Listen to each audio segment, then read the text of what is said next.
آپ دیکھ رہے ہیں ایس کے ٹی وی۔ دوستو، اگر آپ سے میں یہ کہوں کہ یہ ہماری زندگی جو ہم اس زمین پر گزار رہے ہیں دراصل ایک دھوکہ ہے، ایک طرح کا میٹرکس کہ جس میں ہم سو رہے ہیں اور کسی خواب کی طرح سب کچھ بھلا کر اس زندگی میں مصروف ہو گئے ہیں، جبکہ ہمارا یہ جسم ہماری روح کے لیے صرف ایک سرایہ خانہ ہے، جہاں اسے کسی مسافر کی طرح ٹھہرایا گیا ہے کہ ہماری روح اس جسم میں قیام کرے گی اور اپنے اگلے سفر پر روانہ ہو جائے گی۔ اب یہاں سوال پیدا ہوتا ہے کہ اس جسم میں قیام سے پہلے ہماری روح کہاں موجود تھی؟ آج کی اس ویڈیو میں ہم ان تمام تر باتوں کے جواب جاننے کی کوشش کریں گے، اسی لیے آپ دوستوں سے گزارش ہے کہ اس معلوماتی ویڈیو کو اینڈ تک پورا لازمی دیکھیے گا اور ہماری اس ویڈیو کو لائک بھی کر دیجئے اور ہمارے اس چینل ایس کے ٹی وی کو سبسکرائب بھی کر دیجئے تاکہ آپ بھی ہمارے اس علمی سفر میں ہمارے ساتھ شامل ہو جائیں۔ دوستو، سورہ اعراف کی آیت نمبر 172 میں اللہ سبحانہ و تعالیٰ نے ہم تمام انسانوں سے اس عہد کا ذکر فرمایا ہے کہ جو اس دنیا میں آنے سے پہلے ہم سب نے کیا تھا۔ میں نے، آپ نے، غرض کے اس ہر شخص نے جو اس دنیا میں ابھی پیدا بھی نہیں ہوا، اس نے بھی یہ عہد کیا ہوا ہے۔ اس عہد کو عہد الست کہا جاتا ہے۔ الست بربکم۔ اللہ سبحانہ و تعالیٰ نے ارشاد فرمایا ہے کہ اور جب تمہارے پروردگار نے بنی آدم سے یعنی ان کی پشت سے ان کی اولاد نکالی تو ان سے خود انہی کے مقابلے میں اقرار کرا لیا، یعنی ان سے پوچھا کہ کیا میں تمہارا رب نہیں ہوں؟ وہ کہنے لگے کیوں نہیں، ہم گواہ ہیں کہ تو ہمارا پروردگار ہے۔ یہ اقرار اس لیے کرایا تھا کہ قیامت کے دن کہیں یوں نہ کہنے لگو کہ ہم کو تو اس کی خبر ہی نہ تھی۔ دوستو، جب اللہ سبحانہ و تعالیٰ نے روح کے لیے ایک جسم بنانے کا ارادہ فرمایا تو حضرت آدم علیہ السلام ہی وہ پہلے انسان تھے کہ جن کا جسم اس زمین کی مٹی سے بنایا گیا، اور اس مٹی کو زمین کے ہر کونے کونے سے جمع کیا گیا۔ پھر اس مٹی پر 40 سال بارش برسائی گئی، 39 دن غموں کی بارش کی گئی اور ایک دن خوشی کا پانی برسایا گیا، اور جب یہ کیچڑ میں تبدیل ہو گئی تو اس کیچڑ کا غارہ تیار کیا گیا۔ اس کے بعد اللہ سبحانہ و تعالیٰ نے اپنے ہاتھوں سے حضرت آدم علیہ السلام کے پتلے کو تیار کیا اور انہیں ایک مدت تک یوں ہی چھوڑ دیا۔ پھر اللہ سبحانہ و تعالیٰ نے حضرت آدم علیہ السلام کے پتلے میں اپنی روح پھونکی، تو جیسے ہی روح آپ کے سر کے ذریعے جسم میں داخل ہوئی تو آپ علیہ السلام کو چھینک آئی۔ آپ علیہ السلام نے الحمدللہ کہا۔ اللہ سبحانہ و تعالیٰ نے ان کی اس بات پر جواب دیا، یرحمک اللہ، یعنی تجھ پر تیرا رب رحم فرمائے۔ پھر حضرت آدم علیہ السلام کو حکم ہوا کہ فرشتوں کی جماعت کے پاس جاؤ اور ان سے کلام کرو، دیکھو وہ کیا کہتے ہیں۔ جب حضرت آدم علیہ السلام فرشتوں کے پاس پہنچے تو ان فرشتوں کو سلام کیا، پھر فرشتوں نے بھی اس سلام کا جواب دیا۔ اللہ سبحانہ و تعالیٰ نے حضرت آدم علیہ السلام سے ارشاد فرمایا، اے آدم، تم اور تمہاری اولاد انہی الفاظ میں ایک دوسرے کو دعا سلام کیا کرنا۔ یہ بات سن کر حضرت آدم علیہ السلام نے اللہ سبحانہ و تعالیٰ سے عرض کی، اے میرے پروردگار، میری اولاد کیا ہوگی؟ لہٰذا اللہ سبحانہ و تعالیٰ نے حضرت آدم علیہ السلام کی پیٹھ پر اپنا دست قدرت پھیرا تو اسی وقت ان کے سامنے قیامت تک پیدا ہونے والی ایک ایک روح ظاہر ہو گئی، اور یہی وہ وقت تھا کہ جب تمام ارواح سے ایک عظیم عہد لیا گیا کہ جس کا ذکر سورہ اعراف کی آیت نمبر 172 میں کیا گیا ہے۔ دوستو، ہماری روح کے قرآن کریم کے مطابق 5 مراحل ہیں۔ پہلا مرحلہ سورہ اعراف میں آپ کو شروع میں تفصیل سے بتا دیا ہے، جسے عالم ارواح کہتے ہیں۔ دوسرے مرحلے کا ذکر سورہ سجدہ کی آیت نمبر 9 میں کیا گیا ہے کہ جس مرحلے میں ہماری روح ہماری ماں کے پیٹ میں ایک بہت تھوڑے عرصے رہ کر آبزرو کرتی ہے، جہاں پہلی مرتبہ ہمارے جسم میں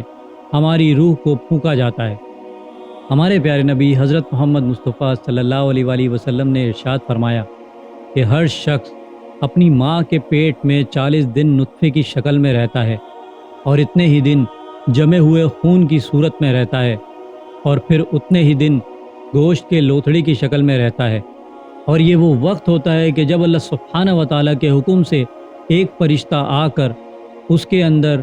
اس انسان کی روح پھونک دیتا ہے، اور اسی وقت اللہ سبحانہ و تعالیٰ کے حکم سے اس انسان کے لیے 4 چیزیں لکھ دی جاتی ہیں: اس کا عمل، اس کا رزق، اس کی موت اور اس کا نیک یا بدبخت ہونا۔ تیسرا مرحلہ وہ ہے کہ جس کا ذکر قرآن کریم میں جا بجا دیکھنے کو ملتا ہے، یعنی وہ مرحلہ جس میں میری اور آپ کی روح ابھی اس عمل سے گزر رہی ہے، یعنی ہماری یہ فانی دنیا کہ جس کو بالآخر فنا ہو جانا ہے۔ اسی لیے اللہ سبحانہ و تعالیٰ نے قرآن کریم میں ارشاد فرمایا ہے کہ کل نفس ذائقۃ الموت، ہر ذی روح کو موت کا ذائقہ چکھنا ہے، اور یہ دنیا سوائے دھوکے کے کچھ بھی نہیں، یعنی یہ ایک میٹرکس ہے کہ جس کے جال میں ہم سب پھنسے ہوئے ہیں، اور ہم نے اسی کو سب کچھ سمجھ لیا ہے، اور اس مرحلے میں اس فانی دنیا دی میٹرکس میں اس قدر مگن ہو گئے ہیں کہ ہماری روح پر ہمارا نفس قابض ہو چکا ہے، کیونکہ انسانی جسم کو روح کے ساتھ ساتھ نفس بھی عطا کیا گیا ہے، اور یہ نفس ہی ہے جو ہم سے خواہشات کے تقاضے کرتا ہے، اور ہماری خواہش نفسانی کی وجہ سے ہماری روح وہ تمام عہد بھول جاتی ہے کہ جو ہم سب نے اللہ سبحانہ و تعالیٰ سے عالم ارواح میں کیے تھے۔ دوستو امیجن کریں کہ آپ بھی اور میں بھی وہاں موجود تھے اور اللہ سبحانہ و تعالیٰ کے عہد کی گواہی دے رہے تھے، کیونکہ جس ظاہری دنیا میں ہم زندگی گزار رہے ہیں دراصل ہم انسانوں کی امتحان گاہ ہے، اور جب ہمارا وقت اس دنیا میں پورا ہو جائے گا تو اس روح کو ہمارے اس جسم سے خالی کروا لیا جائے گا، اور ہمارا جسم اس فانی دنیا میں ہی مل کر دوبارہ مٹی ہو جائے گا، اور ہماری روح ہمارے جسم کی ریڑھ کی ہڈی کے بالکل آخری مہرے میں پیوست ہوتی ہے، اور وہاں سے ہی فرشتے انسان کے جسم سے موت کے وقت اس کی روح کو نکالتے ہیں، جبکہ ہماری روح اس فانی دنیا کی لذتوں میں مصروف ہو کر اس سے جڑ جاتی ہے، اور دنیا سے محبت کی وجہ سے جسم سے باہر نہیں آتی۔ اسی وجہ سے فرشتوں کو اس جسم سے روح کو کھرید کر کھرچ کر نکالنا پڑتا ہے، کہ جیسے ڈاکٹر کینسر کو کھرچ کر جسم سے باہر نکالتے ہیں، اسی طرح روح کو خلاف مرضی اس کے جسم سے بڑی اذیت سے نکالا جاتا ہے۔ مگر مومن کی روح جو دنیا کو صرف ایک مسافر خانہ سمجھ کر اس جسم میں رہتی تھی، تو ملائکہ کو اس روح کو جسم سے نکالتے ہوئے کوئی پریشانی نہیں ہوتی۔ وہ عمل بالکل ایسا ہوتا ہے کہ جیسے مکھن میں سے ہم بال نکالتے ہیں۔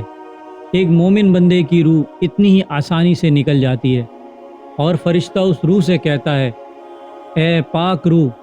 چل اپنے رب کے حکم سے کہ تیرے لیے سلامتی اور خوشخبری ہے، کیونکہ آخرت کی ہی زندگی ہمیشہ ہمیشہ باقی رہنے والی زندگی ہے۔ اسی لیے اللہ سبحانہ و تعالیٰ سورہ عنکبوت میں ارشاد فرماتا ہے کہ اصل زندگی جو ہے وہ آخرت کی زندگی ہے،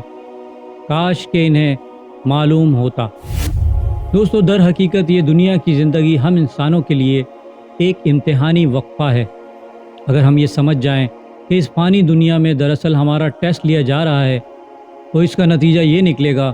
کہ انسان دنیا پرست نہیں بنے گا، اللہ کے حکم کے مطابق اپنی زندگی بسر کرے گا، کیونکہ یہ دنیا استعمال کی چیز ہے، برتنے کی۔ مگر اگر ہم اس کی عیش و عشرت میں لگ کر آخرت سے غافل ہو جائیں گے تو یہ ہمارے لیے بہت خطرناک عمل ہے۔ اسی لیے ہمارے پیارے نبی حضرت محمد مصطفیٰ صلی اللہ علیہ وآلہ وسلم نے ارشاد فرمایا کہ اگر میں چاہتا تو میرے ساتھ ساتھ سونے کے 2 پہاڑ چلتے۔ دوستو اب سونے کی آج کے زمانے میں کیا قیمت ہے آپ خود اندازہ کیجئے کہ نبی پاک صلی اللہ علیہ وآلہ وسلم جن کے ہاتھ میں زمین و آسمان کے تمام خزانوں کی چابیاں ہیں، مگر آپ صلی اللہ علیہ وآلہ وسلم نے ہمیں یہ تعلیم دی کہ اس دنیا میں ایسے رہو جیسے ایک مسافر اس میں رہتا ہے۔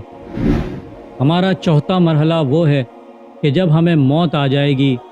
تو ہماری روح کو اوپر آسمان پر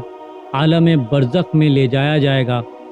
جہاں پر ہم قیامت کے آنے کا انتظار کریں گے۔ پانچواں اور آخری مرحلہ وہ ہے کہ جب ہماری روح کو دوبارہ عالم برزخ سے ہمارے جسم میں ڈالا جائے گا، اور ہم روز محشر حشر کے میدان میں اٹھ کھڑے ہوں گے، اور وہاں ہمارا حساب کتاب ہوگا۔ اس کے بعد ہمارا سفر جنت یا پھر دوزخ کی طرف ہوگا، جس میں ہم ہمیشہ ہمیشہ کے لیے رہیں گے۔ حضرت عبداللہ بن مسعود رضی اللہ تعالیٰ عنہ سے مروی ہے کہ یہودیوں نے آپ صلی اللہ علیہ وآلہ وسلم سے سوال کیا کہ روح کیا ہے؟ اللہ سبحانہ و تعالیٰ نے آپ صلی اللہ علیہ وآلہ وسلم پر وحی نازل فرمائی کہ جس کا ذکر سورہ انبیاء کی آیت نمبر 85 میں کیا گیا ہے، اور تم سے یہ روح کے بارے میں پوچھتے ہیں، کہہ دو کہ روح میرے رب کا حکم ہے۔ دوستو امید کرتا ہوں میری ویڈیو سے آپ کی معلومات میں اضافہ ہوا ہوگا اور کچھ نیا جاننے کو ملا ہوگا۔ اگر میری ویڈیو آپ کو اچھی لگی ہے تو میری ویڈیو کو لائک کریں، میرے چینل کو سبسکرائب کر لیجئے اور بیل آئیکن پہ بھی کلک کر دیں۔ اب میں ملوں گا آپ کو ایک ایسی ہی انفارمیٹیو ویڈیو کے ساتھ، تب تک کے لیے اللہ حافظ۔